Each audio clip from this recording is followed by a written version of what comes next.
I am Jennifer Burkett right now. I was Jennifer Ellison, Jennifer Ball at different points in my life. I'll tell you, this week, the enemy has been at me, and I feel like I'm going to just start with that, get it all out there, because Angie knows, the enemy thrives in isolation and those lies, and so, just getting that vulnerability out there and saying, man, it has been lie after lie this week. You are not qualified to come back here and talk. You do not have your life together. Who are you to, do this?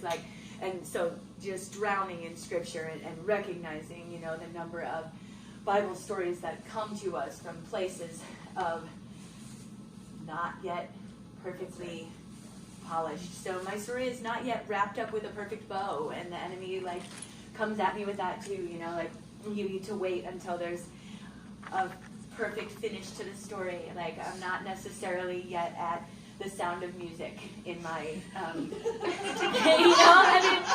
there are days. There are days. Then when Angie messaged me and she's what do you want for slides? And there were some days where I thought, okay. And then finally I was I wouldn't even have the faintest idea to make a slide. I don't even know how to make one, or wouldn't even really be able to pretend how to do that. I don't really have any plan as far as that. So I told you I could.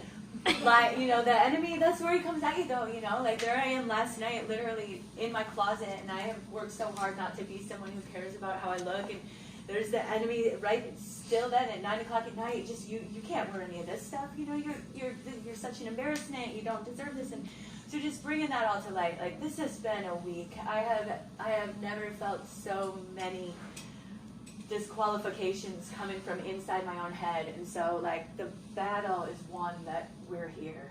This is it. I'm super excited to be here. And also I sat there and prayed. I don't have a testimony to read off of. I'm just praying that the Holy Spirit will use me. The words that I need to say will fall on the ears that need to hear them today. I'm going to start. You're ready. So I'm going to start with what I call the God-sized hole. So from the time that I was born, I had a God-sized hole in me. And that's a term that we use in recovery, but it genuinely applies to every human being. It does. Some people yearn to fill that hole more. Some people are fine to fill that hole with comfort, which honestly, once we enter Christianity, that's a whole other sin by itself, complacency and comfort, but I was never settled with that. And so from the time that I was born, I didn't feel like I fit in my life, in my family, in my community. I didn't understand. I didn't feel like I fit. But I was searching, because I'm not complacent. I'm searching, how can I fill this hole? Who can teach me how to fill this hole? And so from the time that I was really young, I put a pressure on the adults around me that wasn't fair. It's not a fair weight to put on them to be this perfect role model, okay? Because I didn't know Jesus. And Jesus is our perfect role model. We have that. We have the Gospels. We can look at that, and we know exactly how we should live. But I didn't understand that. I was Catholic, no hard feelings to Catholics of any way, but I didn't take my Catholic any farther than the forced Wednesday nights and occasional Saturdays or Sundays or whatever. And I didn't really have any role models who knew Jesus. And I wasn't looking for it because I didn't see it within my life. It was definitely now looking back, we have a model of a tip of the iceberg, on top of the water. The iceberg that I could see, I was doing good at as far as the religion category of my life. I went on Wednesday nights when I was growing up. If my parents made me go to church, I went. Even after I had kids, I taught them the prayers that I knew. We read the Bible on Christmas and Easter.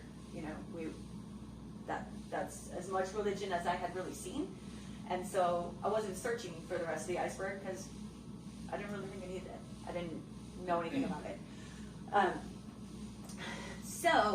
I started putting that pressure on the adults around me unintentionally, looking for an adult that could teach me how to be happy, how to fit in, how to do this thing, you know. And the adults around me, they gave me varied answers as to like success or like good grades. You know, I was a smart kid, man. I was a smart kid. I graduated 3.96, salutatorian in my class, homecoming court.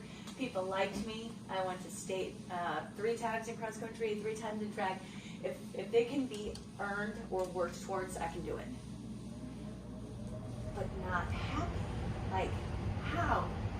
How come I got all these things, but when I'm not busy, when I'm not so busy, I'm not happy. And I don't, I don't understand that. What's wrong with that? So I look to the adults and I start doing all the things that they're doing that make them happy, and basically just picking off one at a time through a 35-year progression of my life, the things that from the outside look like they make people happy, but they're not working for me. And in fact, they're really like making a bigger hole, because like now I see these people differently because they're not really happy either. You know, like now I'm joining into this different group of people thinking that, success will make me happy. That these people aren't really happy either. And now I don't have any time for my family, or, now I've thrown myself into so straight out of high school, decided that, straight out of high school decided that maybe boys would make me happy. Met a guy, 4 months later, I was pregnant, I was Catholic, I got married. So continued into that path and switched gears and did believe, I do believe that husbands and kids, they're there to make him happy. But my theme, making Jesus the American Idol, started from a very little age. I started making other adults my idol, my Jesus. And so I was disappointed time after time because I didn't know how to give those adults the grace that they deserved. And they were letting me down. Like when I need them, they're not responding the way I need them to. They're not Jesus. They're adult people just like everybody else. So I started putting it into things I could work for. My idol became my success, my success, the things I can accomplish, the awards I can hang on my wall. That's how people must get happy. And then I made my ex-husband my idol. Like I didn't know who I was, but I knew I could make him happy. And so essentially, I lied to him when we got together because I didn't know who I was, so how could he know who I was? So anyway, but that's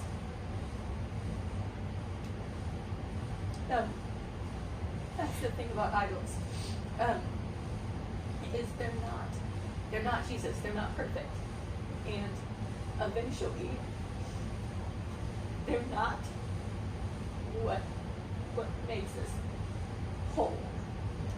So there I was with the hole, which I tried my very best to fill with children. And again, my children brought me a tremendous amount of joy. But we still have this hole. It's still there. And like I said, some people are content to just not have, just not have it. But I wasn't. I just could never wrap my head around the fact that people just stayed so busy all the time that they didn't notice how miserable they were. Like, how can this be that everywhere I go, everyone is feeling this way, but no one has the answer for me? What is, so I'm going to still keep searching. So my kids got old enough that they got into school, got their own lives, and it really became obvious in a fast time. I still don't know who I am, and I know about 100,000 things that have not made me happy, but I don't know. So again, throw myself, kind of tried back into my religion again, Started working at Sacred Heart, started again feeling like I'm checking that box off, like I'm doing pretty good. And at this point in time, I only had a level of religion and a level of prayer life that was sign in, sign out.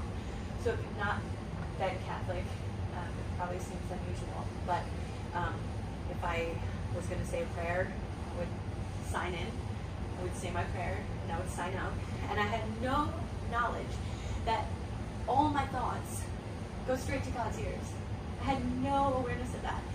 So during my entire life of really just bouncing from thing to thing, and like, don't get me wrong, there were a lot of really happy times in my life. Like, I did a lot of really cool things. Like, after that, I filled myself with fitness, ran some marathons. Like, I did a lot of cool things, and they were really cool.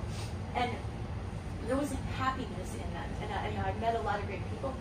But I just kept, when I got to the end of the busy, being empty. And so then you have to go from that happy into what next? And it became a quicker and quicker succession of, I can't handle this fall down in the middle where I have to think my own thoughts and, hear now, looking back, God's voice saying, this isn't enough, this isn't it, you're just up here. You were made for the whole iceberg. But again, didn't get it. And looking back, I like to think, like, I was praying about this not that long ago. Like, how? Looking back at my life, how many places God was. I heard Tara's testimony for the first time almost 15 years ago. And if you meet Tara, like when I met Tara, Aubrey was little, because Kiki and Aubrey were growing up together. Like, you want to be like Tara. You want what Tara has. She is happy. But, like, I just couldn't, I guess, wrap my head around the fact that, like, this going to church thing could be it. Like, that can't really be what's making her this happy. This is crazy. And I really didn't entertain it all that long, like, that could be it. So the signs were there. The number of people that were in my life, they were there. And so many good things were happening while I was actually talking to God and thinking I was talking to myself, thinking I was being crazy. But so continue searching, continuing idol after idol after idol in my life, and just not understanding that I have this God-sized hole that needs to be filled. And kind of like everybody says, there's a crash and burn moment. So I essentially broke. Like, I broke. I couldn't figure it out. I had at this point now, I have run a marathon. I have successful kids. I have a beautiful house. Why, when I lay down at night, I can't sleep? Because I am miserable. Like, I'm running from start to finish. I have no minutes in my day left to sit down so that I can't hear the voice in my head that's saying, you're made for more. And this is not it. This is not it. Because I couldn't differentiate at that point between the enemy and the truth. And, the enemy's telling me you'll never be enough, and God's telling me you're worth more. You need to be doing more. And I couldn't make it stop. And so I'll tell you what stops it, and that's alcohol and eventually drugs.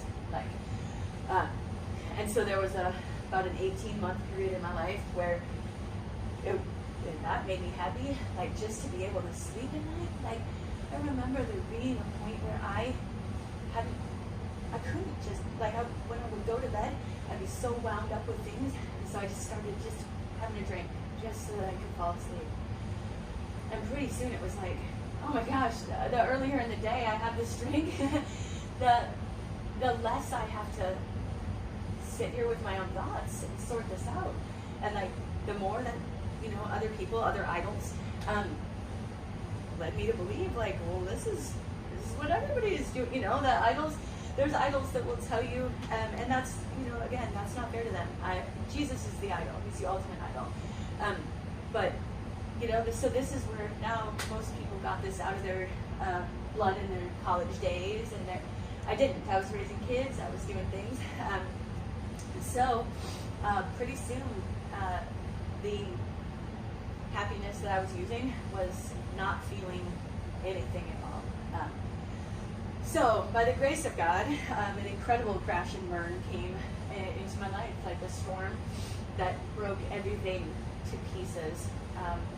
And it's crazy to say, like, I'm not going to dive too hard into that piece of my life because I don't want to affect people who are not, it's not their testimony. So, but thank God that the breaking point came, because if it hadn't, I would have continued to feed into everyone around me that this was happy. Like, if people were looking up to me, people were seeing me, because I looked good on the outside. I had a theory, I had a social media, I had a plan, I looked happy. People were feeding into that. People unconsciously or consciously, they were seeing that, and I was telling them, being as busy as you can be, running around crazy, never having emotions. By the time I got to therapy, I hadn't cried for so many years. I didn't know what it was like. And now I'm making up for it. I'm crying all the time. But like, if that hadn't happened, I never would have met Jesus. And so, going back, all the thoughts in my head that were really prayers that I didn't understand, they weren't me begging God from the time that I was little, like before I met anybody. I just want to make a difference. I just want to help people. Those are all the things that I was thinking since I was like a little kid. I want to do those things. And the number of times that I look at my life and I think God is saying to me, okay, this is where you pick doing the right thing over doing what everybody else is doing. And there I go, picking what everybody else is doing. Enough of those things stacked up that God said, okay, done. Like, done. This is not working. But, yeah, I'm all over the place here. I'm so sorry about that. No, but we're used to it now. Like, looking back, that's the way that we were raised in the 90s or the 80s or before the internet, before people talked about feelings. We were raised to make enough money to support ourselves, to be successful, to do those things. Nobody really talked to us about the gifts that didn't make money. And God's been putting it on to me that, like, those are most of my gifts, if I'm honest. Like, my gifts are not incredibly financially lucrative. Like, and that's okay. That's okay. So I'm gonna flip a little faster to where things got really crazy. I still unknowingly was making idols out of adults, out of children, out of all kinds of things around me. So when push came to shove and I'm going to get sober, I go to treatment in Cedar Rapids. I get sober. Through that time, I get some really great preachers. I meet some really great preachers. I think I know God. I think I'm saved. I go to Heart of Iowa.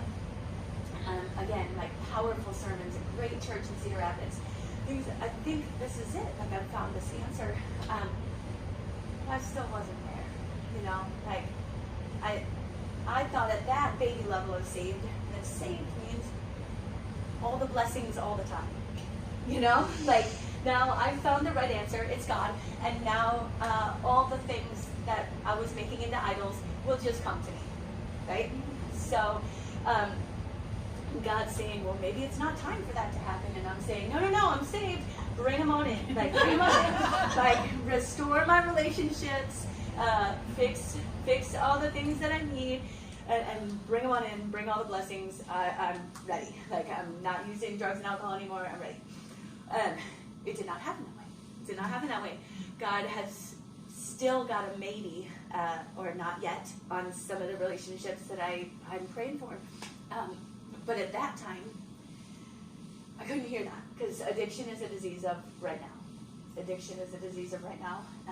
And in recovery, we work one day at a time. Okay? God works in eternity. It's hard to mesh that up. And so I wasn't there yet. I was one day at a time, but one day seemed like a long time. And like bringing my kids back fixed my life, you know, like I'm doing all the right things. I'm doing all the right things. And so 6 months sober came, and all my friends from treatment were relapsed. All my friends from back home hated me. I had no real footing in Jesus again, even though like I thought I did. But now I'm working a job where I'm working most Sundays, and I can't say no to it because I need the money. I need to pay my rent. Like, you know, the snowball that progresses, the enemy is getting right in there because he can see that I'm right on the brink of a big thing. And so any opportunity that he can get in there to say no. And long about it, and I'm not making enough money. Like, things are not coming around the way it's going to be. My relationships are not being restored. I've put in the work. I've made it 6 months sober. I've put in the work. People are still not. You know, it's not working. And I think.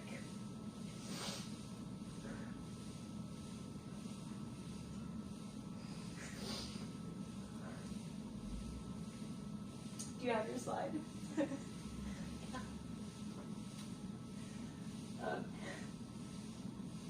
And this. Let me airplane. And so, just short of 4 years ago, I said I can't do it. I cannot do it. So, I tried to kill myself 3 times. I had no backup plan. Like, quite literally, I sent Sullivan to to stay with his grandparents because I knew DHS was going to take him away anyway because I'm going to get evicted. I can't pay my rent. And it doesn't really matter how much God loves me. I cannot do this anymore.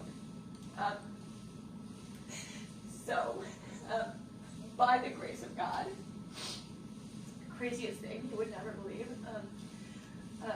The 3rd time I tried to kill myself, I woke up in the hospital, and they knew me by now because this is the 3rd time I've been in there in a week. And they're like, "Are you gonna do it again?" And I'm like, "Yeah, absolutely, just let me go because like I'm gonna do this."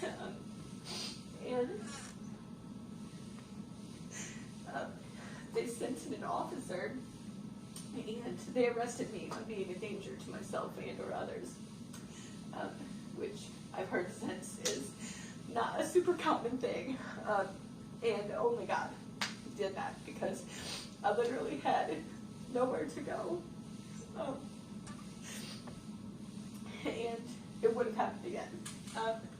So, because God is so good, I went to the Bremer County jail. And at that point, again, like things get really fuzzy in there. But I met some women who were on their way to federal prison. And they started planting the seed. Like, you know, their lives were not lost. Their lives are not lost. And I'm thinking, just kind of by listening to them, because I was not there to make friends. Like, I didn't even want to be alive at that point. I was just so broken. I can't even kill myself, right? Like, this, how can this even go on any longer? But it gets better. It gets better. So after 30 days in Bremer County, I am transferred to Chickasaw County, which is like a little tiny Mayberry-sized jail cell. It's just got 2 beds. It's like exactly what you're picturing. So Bremer County is like a federal holding. And so it is like all of the people going to federal prison. Like, it's not for people who are really sad. It's for people who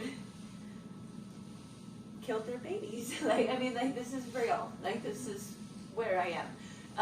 And again, like, it's just a very confusing time in my life because I still hadn't figured that God put me there, and I couldn't quite figure how this was part of it. But so I get sent to Chickasaw County, which is Mayberry size, and it's just literally just me and my Bible. And all of a sudden, it starts it starts to make sense. I start reading it, and I relate to this Bible more than I've related to anything in my life. Like, all of these stories are broken people that started out maybe prideful, right? Or maybe thinking they can do it themselves. And, sometimes God humbles us, Sometimes we humble ourselves through our poor decisions. But God uses them for good. And I start realizing, so it's just literally me on this jail cell and this Bible. And that's where I met Jesus. The Jesus that I know now, that I talk to every day. And it's a sad thing to look back and realize I was so busy trying to fill that hole. And don't get me wrong, a lot of good things happened in my life. I did a lot of really great things. I do not feel like I wasted 35 years at all. But I could have just read the Bible. I could have just read the Bible, but I really didn't understand. I didn't get it. And so I was praying about this one night, not that long ago, how could I not understand this? How could I not understand this? How could these things be in front of me? And I'm looking at, now, from my perspective, we'll look around at the people that were really, truly joyful. Well, I didn't want to hear that. I wanted to hear that going out and having fun stuff was really joyful. So, I knew it, but I didn't want to hear it. I wanted to hear that also that I could take some credit for it, there's no way that I can just give all the credit to God for everything that I worked so hard for. Well, I've been humbled, okay? I didn't even write a testimony today. I literally just prayed to the Holy Spirit and said, just take it, because, everything good that I've ever done was when I just got out of the way and let God do it.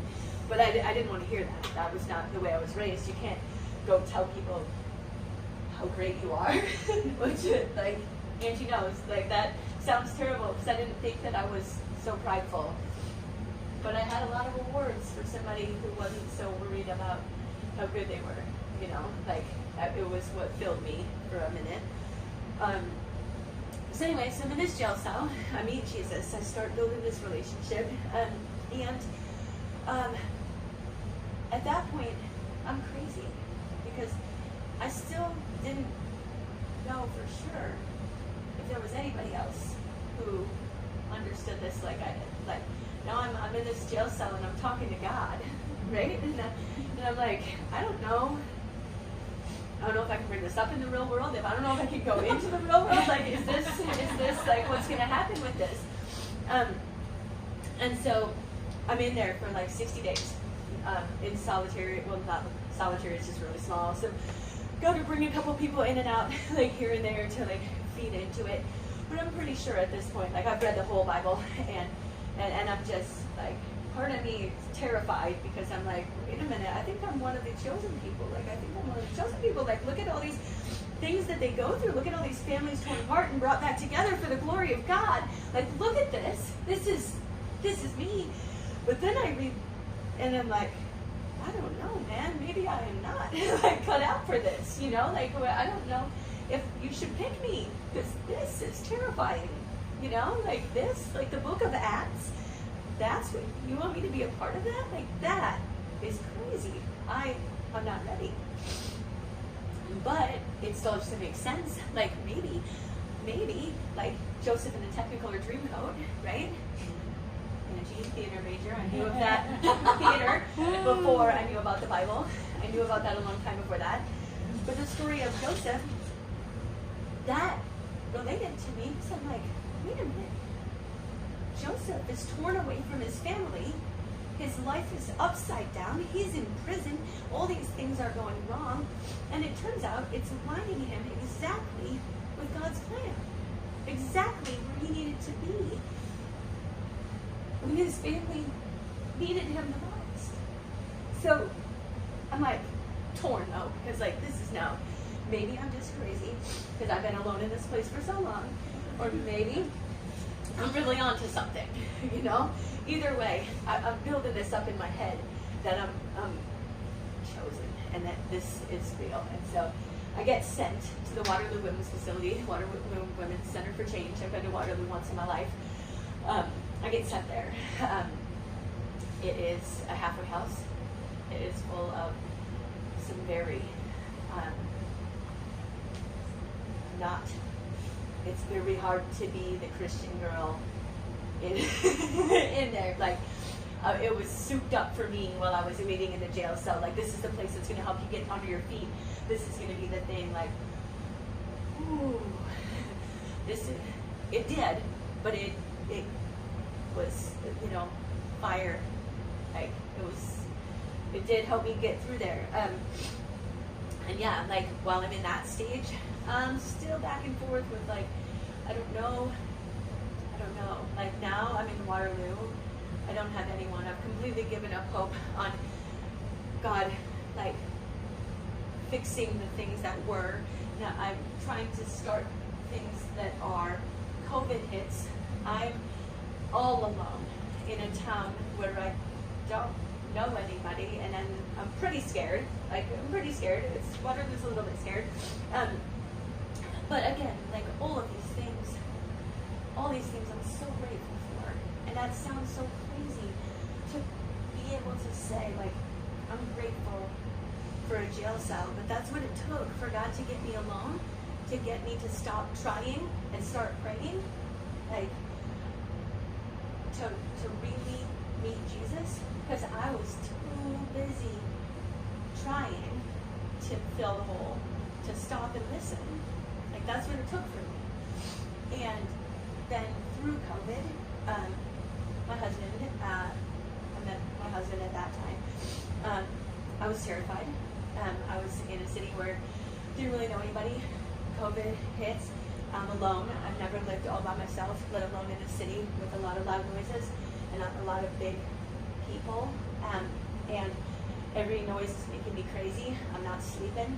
I'm having PTSD attacks, like, enough that I've got to go tell my boss at work. Like, I'm scared to be in my house by myself. I don't know what to do about it. So they recommend somebody to come because there's a window in my basement at this point. Like, I've gotten a little house for myself that I can just afford. And it's just basically me and my Christian music. And, like, I'm still not calling people into this life because I'm thinking, like, ain't nobody going to believe that this is what it's about. You know, like, I can't say Jesus, you know, come live like me. This is great. You know, like, I work 2 jobs. I barely have time for anything. And then my house is tiny. It's got 2 chairs in it. So he recommends somebody to come over. Turns out to be my husband. So he comes over to start fixing all the problems that are making me feel unsafe in my house, because I'm continuing to be late for work because I'm up all night with PTSD attacks because I'm afraid I'm going to get kidnapped or attacked or, you know, like, whatever. I feel like people can get into my house. So he's fixing this, and he's over there. He starts telling me this story about his daughter, and about it. I say to him, this, like, the first or second day that I made him, he's fixing a window in my basement. He says, I said, do you know God? And he's like, I don't know, I don't really think that I believe in him. Like, I don't know, I don't really feel like I believe in him. And this is the weird moment. This is where this was going with when I was baptized with the Holy Spirit, is in my basement during COVID, right? For the first time in my life, a story came out of me that I'd never heard before. Like, and so I launched into this story that 4 years later we lovingly call the Mother Mary story. But I said, like, why? Because your life isn't perfect right this minute. I said, I'm sure you're looking around. I'm passionate sometimes. I said, what? I'm sure you're looking around my house and you're thinking, God's forgotten about her. Look at this. She lives in this house with no furniture in it. She's working 2 jobs. God's forgotten about her. But I was like, no, this is where the work is done. I'm like, look at the Bible. This is where the work is done. When Mary was told that she was pregnant with Jesus. We read it as a happy thing. But think about poor Mary. One swear word in here, I'm working on, but think about poor Mary. Everyone called her a whore. Everyone called her a whore. Everyone talked about how her boyfriend was stupid to be taking her back. This is a tiny town. I'm from a tiny town. They were talking. They were talking about her. And she's telling people she's chosen. And they're like, yeah, right, look at this. Now she's riding a donkey. Now she finally has the baby. And now God says, run away to Egypt and hide for 4 years. And now everyone thinks for sure this baby is really not her husband's, because now she's not even coming home because she's run off with the baby. And like, so I'm telling him this story. It goes on and on in the basement. And like, all of a sudden, he's crying, I'm crying, and I'm like, I'm so sorry. I did not know what just happened there. Sir, please continue on. And he's like, are you telling me that, are you married? And I'm like, oh, honey, no, that's true. I'm like, that's true. It's not at all for that purpose. But I was like, honestly, I feel like that was for me, because I needed to hear that. I needed to hear that Mary given the ultimate gift of Jesus. But it didn't stop her from having to ride on a donkey's back, give birth in a stable, run for 4 years to a place she's not from, hide from people who are killing other people because of her. It didn't stop that. It didn't prevent that.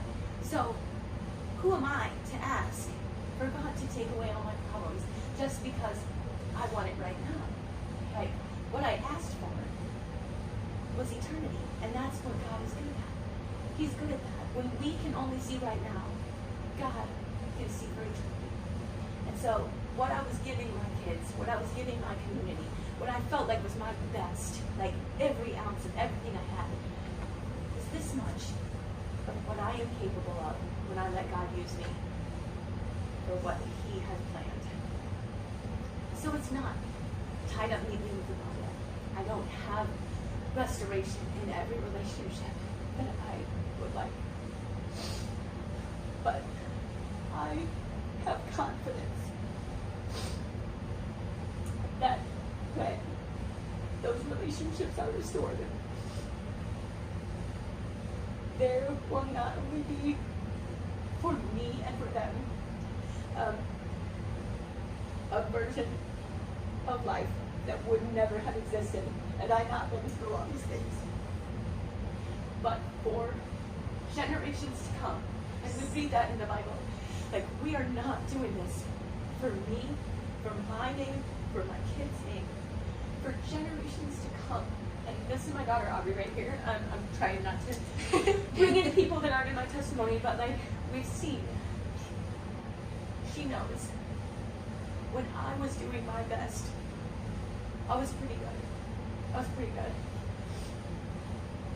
When I get out of the way and I let God use me, when I stop trying to give her all the perfect answers and admit that I have none, but God has them all, when we are surrounded by the people that God sent us to be with and the places that we are supposed to be in right this minute, right now, we don't need to understand why that's happening. All we have to do is trust that He knows, and it will work out for the best. And so when she gets married and she has children, they'll know Jesus, not of Him, not see Him at Christmas, They will be able to ask Jesus questions and get the answer. Like, not have to come to me, because I don't have any answers, really. I faked it for a long time, but I don't have any answers. But God does. And they'll be able to know that from the beginning. My story will be able to show them you don't have to be perfect to be used, to get back up and to be grateful. And God doesn't ask us to have any answers to be used. And we don't have to know what the end of the story looks like. But when we step out powerfully in God's name, and we don't say, all this stuff happened to me, and I'm so glad if it means the movement of even just Aubrey towards eternity, it's worth it. Yes. It's worth it. But I know that there's much more to come.